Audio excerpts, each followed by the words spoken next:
Hello everybody, my name is Pravus, and welcome to Banished, Colonial Charter, a brand new series for this channel, which has been months in the making. It's actually been delayed several times in favor of other series, but no more, I say.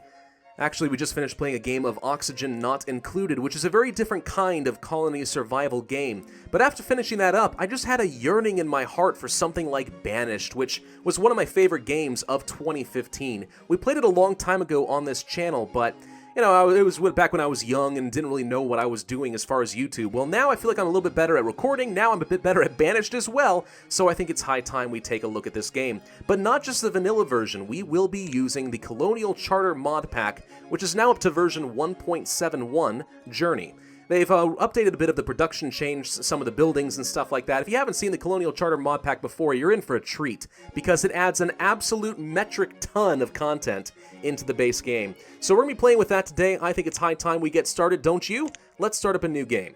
Crickshire. It's kind of an interesting name, but I actually think we're going to go for something like New Cardiff, which basically, I don't know, you come up with a backstory behind it. Surprise me in the comments section, but presumably these are some banished Welsh people or something. I don't know. And Cardiff is a city in Wales, for those of you who don't know.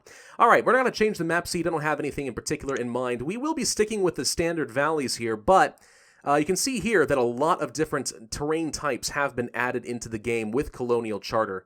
Anything with a CC next to it is going to be specific to the mod pack, and already lots of new stuff available. But we'll stick with the standard valleys and instead let our starting conditions dictate what our terrain is going to look like. Now for the terrain size, I'm going to be playing on very large. We will be playing on a harsh climate to make things as difficult as possible, increasing the snow, the rain, reducing the temperature, making it harder to grow things. This is going to be a pretty difficult game for us. We will leave on the disasters, and I've already decided that I want to play in the Appalachian forest.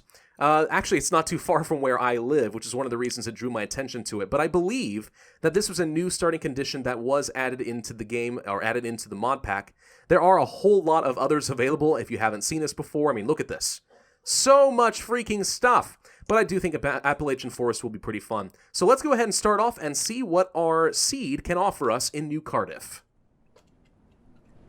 Okay, welcome to what will eventually be the foundation of a new colony, New Cardiff. Let's take a quick look-see around at the map and stuff here. We actually are starting next to a massive lake, which is not bad, honestly. This could be pretty good for us if we want to start building a wharf and get some fishing going and stuff. Of course, you may not be familiar with that if you have not seen the Colonial Charter mod pack before, so I'm not gonna go into too much detail up front. Let's just go ahead and worry about our start. Now, first things first, I'm gonna want to go ahead and set up our UI. Let's get ourselves a statistics about the town. Can find out about what kind of resources we have available to us.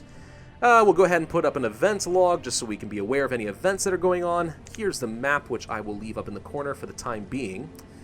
Let's see, we will need to see a professions list, and there's a whole bunch of different ways of organizing the professions list in the Colonial Charter mod pack, because there are so many new jobs that your colonists are able to perform.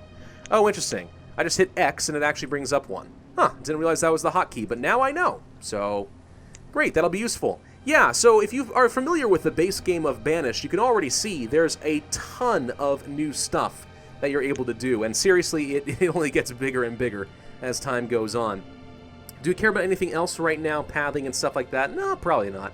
An icon chart for Colonial Charter so you can see what kind of new stuff has been added into the game. It's a lot, guys, I'm telling you. I'm still scrolling, I'm now halfway down. It adds up. It's pretty cool, pretty darn cool. I geek out about this expansion pack, but alright. So, as far as how we're going to start things off, I'm actually not going to dive into the features of Colonial Charter too early on. I find that Colonial Charter is usually really good for refining resources, for developing the end game and stuff like that, kind of building up a trade empire of sorts, getting a lot of different stuff going on. But as far as the early game, especially on hard difficulty, especially in a harsh weather area, the start of the game is actually very similar to what it would be in vanilla mode. So I'm going to be actually playing this game using mostly vanilla buildings and stuff, at least in the start, and we'll kind of add in new features as time goes on. So for those of you who might want to follow along but not use the Colonial Charter mod pack, well, a lot of these same strategies will apply. Now, as far as the map is concerned, starting off to a huge lake is rather interesting, although it does limit our real estate rather substantially. which is a little unfortunate, and we have quite a few mountains kind of popping here and there all over the place, which is going to make it a little bit difficult to be efficient in this game, because the more mountains you have kind of blocking off your land, the less efficient you tend to be. So we'll make the best out of it, but it's not amazing. I mean, I kind of like the lake, but everything else leaves a little bit to be desired. But hey, we did start on the Valley's map type, so that is kind of to be expected. Now, as far as how we plan this colony out, oh boy, man, we really are just nestled up in the mountains. Alright, well, as far as how we're going to start off this colony, first thing we're going to need to do is get some housing. We're going to need to get our resources, some wood, some firewood, some food, all those kind of things set up. Now, what a lot of people follow in this game is what has been referred to as the crossroads strategy, which is to say you set up a cross of roads, build up a few basic things like a forester's lodge, a hunting lodge, and stuff, and that's how you get your early start, and eventually you start expanding. I'm going to use kind of a variation of that. I was using something like that before it was called the Crossroads build, but it's been kind of perfected and optimized as time goes on, so I might as well use what is considered the optimal strategies, don't you guys think? So I guess the first thing that we want to do here, then, is go to our roads, which, again, you can see there are a lot more roads in this kind of a game. We're going to set up a basic dirt road. I think we're probably going to set up our initial colony kind of in this area. We'll want to kind of move over here to the west as time goes on. One of the first things we actually could do is set up a basic market, if I can find it. Here it is. That's a central market, old town market, rural market, edibles market. We'll say a central market, kind of like this. And you usually would use the ring of this market to kind of plan out where your colony is going to be, because the market is where you're going to be centralizing a lot of your resources and stuff as time goes on. Now, this is not going to be a very efficient way of doing things thanks to all these mountains, thanks to the lake. So what we'll probably do is the best I can do here is actually set things up kind of like so. And we'll say that this is going to be our market like this. I'm actually going to go ahead and pin this so we can see the radius as we are working, but I'm going to pause the construction because I don't want anyone to spend their resources working on a market that I have no use for right now. This is just for my reference as I am planning things out. Now what I'm going to do is over here in this kind of a corner area is I'm going to set up a forester's lodge and the initial crossroads. We're a little bit cramped, but it's going to have to do. First thing I want to do is not removal and restriction tools. Where is resource production? Forester lodge. Alright, this is the base. So we're going to set something up kind of over here, kind of nestled up between the little hills we've got and the creek, trying to get as much flat, usable land as possible. And that's going to be something kind of like this, I think. So we'll go ahead and place that Forester Lodge, and I will once again pin this so I can see its radius, and I'm going to pause construction on it just so I can easily find it. Now let's go ahead and set up our crossroads. So let's grab a dirt road, and it's going to line up right, it's kind of hard to see, but it's going to line up with this thing, kind of like this. We'll put a road over this way, just so we can see it. And then if I can find, there we go. Alright, so we'll put the cross up in here, and that is going to be our initial road. Okay. One thing I'm going to go ahead and do now then is just clear out all the resources in this area so I can see what I am working with. We're going to need to do that anyway. So we'll just remove all resources in this general area.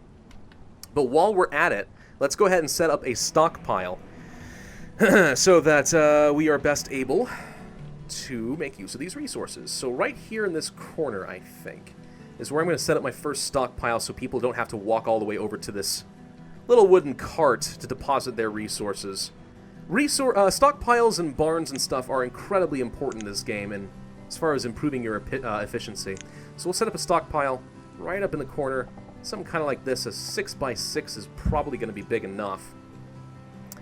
And with that, let's also set up a storage barn, which if we rotate will be kind of over here, I think. Yes? Yes. All right. That's enough to kind of get us started. So let's go ahead and assign 4 builders. We'll have the rest of our people be laborers. And let's see. I need to increase the speed here a little bit. Let's go up to 10 times speed. Wow, it is already snowing? It's early spring! Oh, the weather is screwy already in New Cardiff. Which is excellent. Feels like home. Or something like that. I don't know. I've never been to Wales, but... either way. Alright, just go ahead and mine all this stuff out and get the stockpile going and stuff, and we'll place it all over here, and then we'll start building out some more useful resources But yeah, just want to clear this area. We're going to have to do it anyway. I'm going to be placing a bunch of buildings along this cross. So it already has to get cleared out. We might as well get the resources. Wow, it's already raining pretty hard too. I don't usually like playing on the harsh climate. There's nothing wrong with it per se. Oh, I think they're all going to go get some food right now. Pretty sure that's what they're all doing. They're taking a lunch break.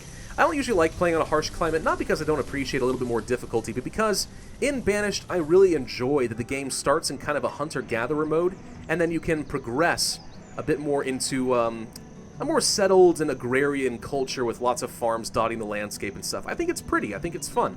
However, I'm aware that on YouTube, in order to be entertaining, a lot of people want to see me suffer and playing on a harder difficulty, so by God, we're going to make this thing work. Alright, we have some extra laborers. 2 of our children have just turned, what is it, 16 now, I think? Is it 15 or 16 in order to become an adult, technically? Well, no, I'm sorry. It's 10. I am wrong. It's 10 years old. We found Millum. Millum is 10, which means he's now a strong man, and he can go and mine out these big honking bits of stone and chop down trees and stuff. Oh, yeah. He's going to work right alongside the fully matured adults. And at 10 years old, he can get married and start having babies.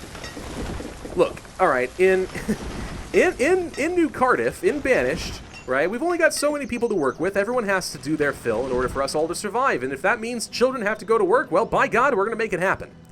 All right, so they're going to start working on the storage barn. They're going to start working on, well, they've already got the stockpile going, but they'll work on this Forcer's Lodge if I go ahead and unpause that and tell them to do it now. Now, as far as what else we need in the crossroads, well, first off, we're going to need some housing. So let's go ahead and do that now. Housing kind of like this. There's a lot of different housing that has been added into the game in the Colonial Charter mod pack. You got your tiny little shacks, which cost practically nothing to build, but they're very small. You have log cabins, which require a lot of logs. You have a basic wooden house, which is the base house. It's still pretty good. Rustic abodes, which allows for few families. If I kind of rotate this around, you can kind of get an idea of what the aesthetic looks like here. But I kind of like the look of the basic wooden houses as well. Stone houses, of course, and stuff like that require a lot more materials. You can see here that a country house requires stuff you've never seen before. So we're going to stick with just a basic wooden house, though. Like I said, at least in the early game, I'm going to try to maintain a strategy that can be followed regardless of which place, whether you're using the mod pack or not. So let's go ahead and place some stuff over here. Actually, you know what? I've actually kind of have a regret. I don't think I like the placement of the storage barn. So I'm going to go ahead and cancel this thing right about now. Let's cancel this structure like so. We'll place it somewhere else. Let's continue getting the housing. They haven't wasted any resources on it yet anyway. Rotate. Place right. Yeah. Okay. I'm actually going to place the barn in this corner. The reason being, I actually would prefer to have both my stockpile and my barn technically within the radius of the market, so we're able to better shift around resources if we have to. So let's go ahead and do that.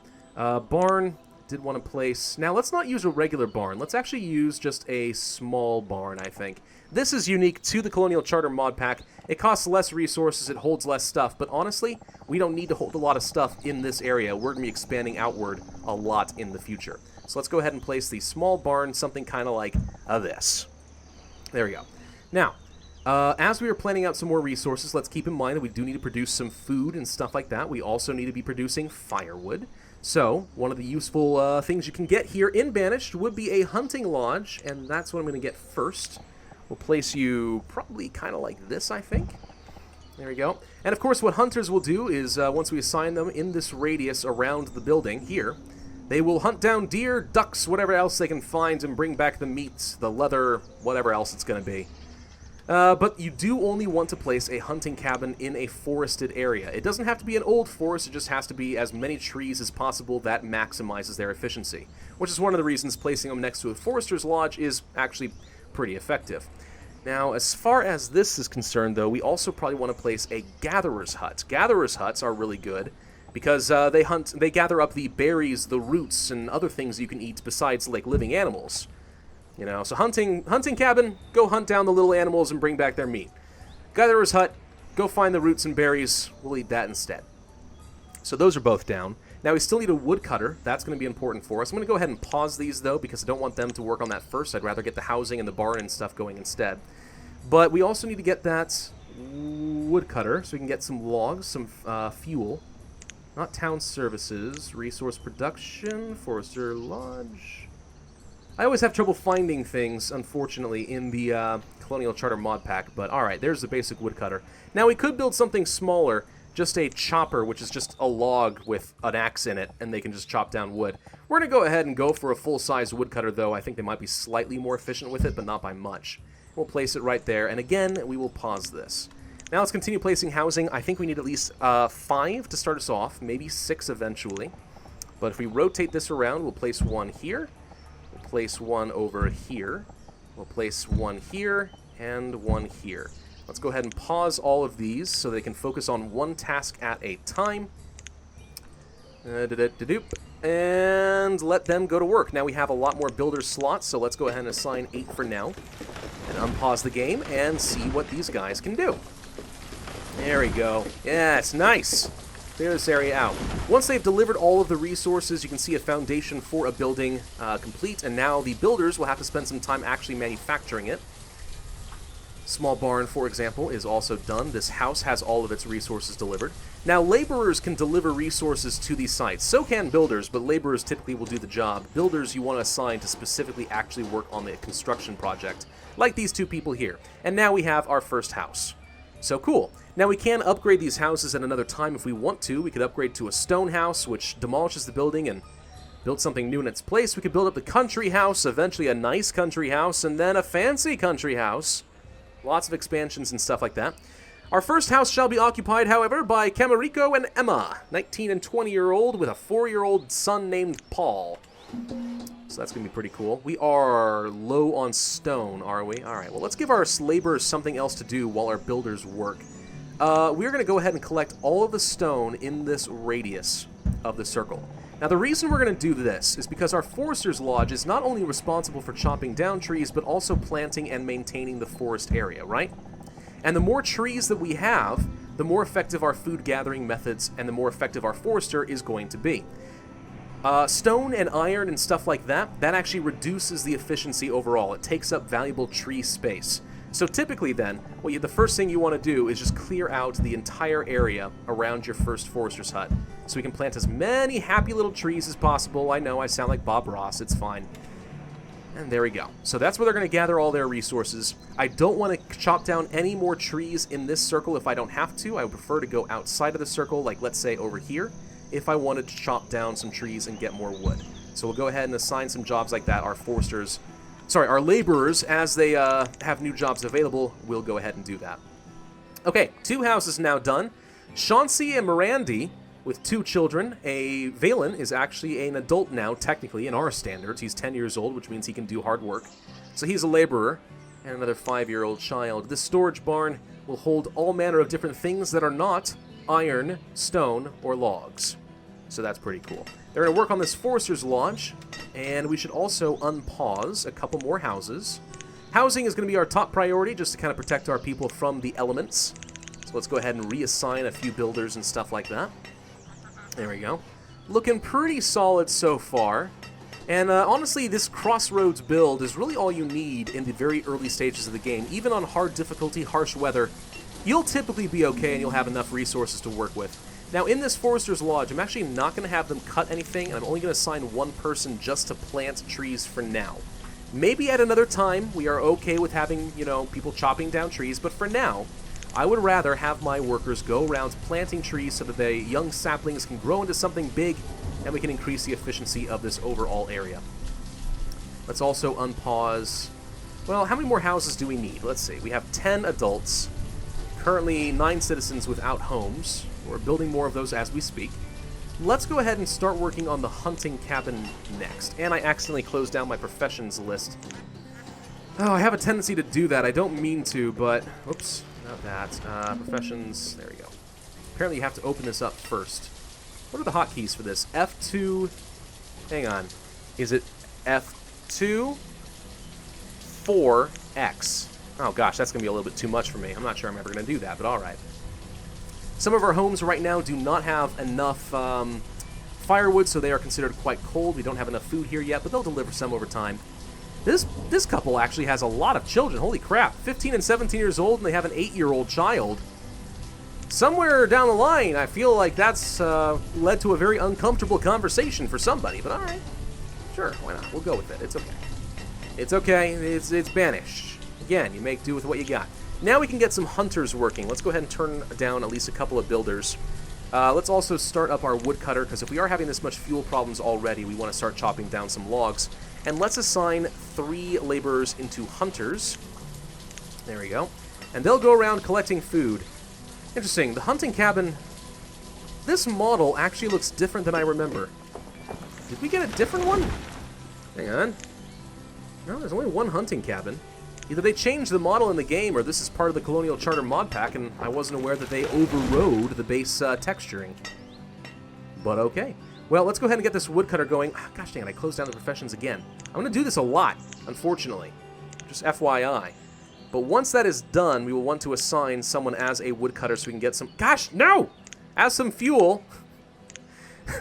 so that we don't freeze to death at night. Alright, we have one more person who actually does not have a job, but everyone currently has under a roof over their heads. So we're looking pretty good right now. I am, however, going to go ahead and unpause this so that our children, namely, who is it?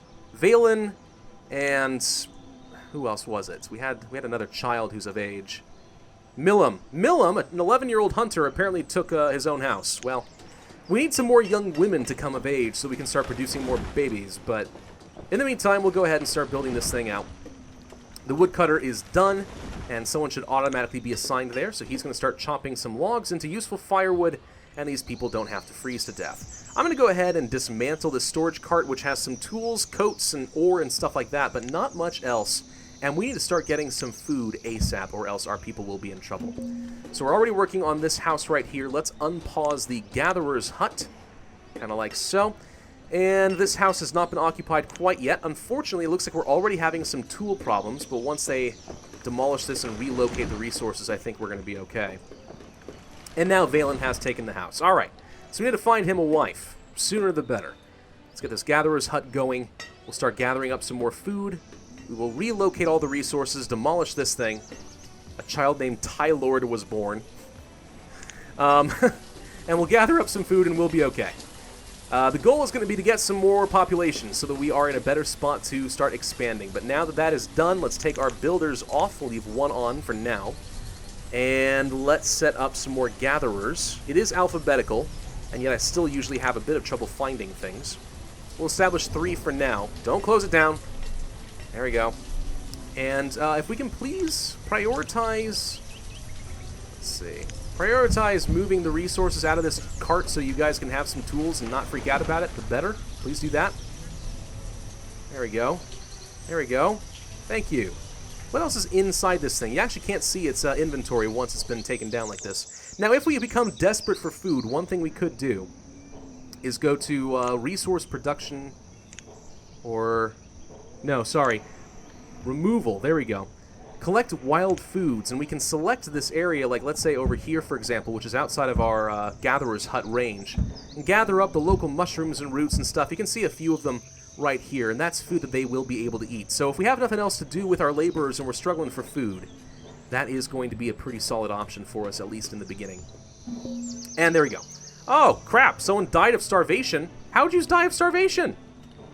Millum the Gatherer? No. You were 11 years old, you had a job, there was food around. Or was there? Oh no, there was no food. Alright, well, we've had our first death. That's a terrible start. Oops. Valen, hopefully you're gonna be okay. Please tell me you can find some food. This harsh weather is certainly not gonna be doing us any favors, at least in the short term. But that's really bad. I screwed that up already. Oh well, you know, things happen sometimes. I mean... we just didn't have enough food to start off. People got greedy. You can see actually what kind of an inventory they store up. We had some rice and eggs and stuff. This house gathered up enough food in order to provide for their occupants, but they didn't think of sharing with poor Willem. So, he didn't have any food. Everyone got greedy. They took it all before he'd get to it. First come, first serve and all that, and as a result, he's dead. But Wellen has become an adult and shall take this person's place. So, I don't know. Slows us down a little bit, but otherwise, we're going to be okay. Rough start for New Cardiff, but I don't know, we have everything we need for the basic Crossroads build, and now we're going to start expanding in the next video up toward a market and get some basic refining resources, a tailor, a blacksmith, stuff like that. It's going to be great, and I hope you guys are looking forward to the series because I know I am looking forward to playing it. Thank you all very much for watching. I do hope that you enjoyed this video so far.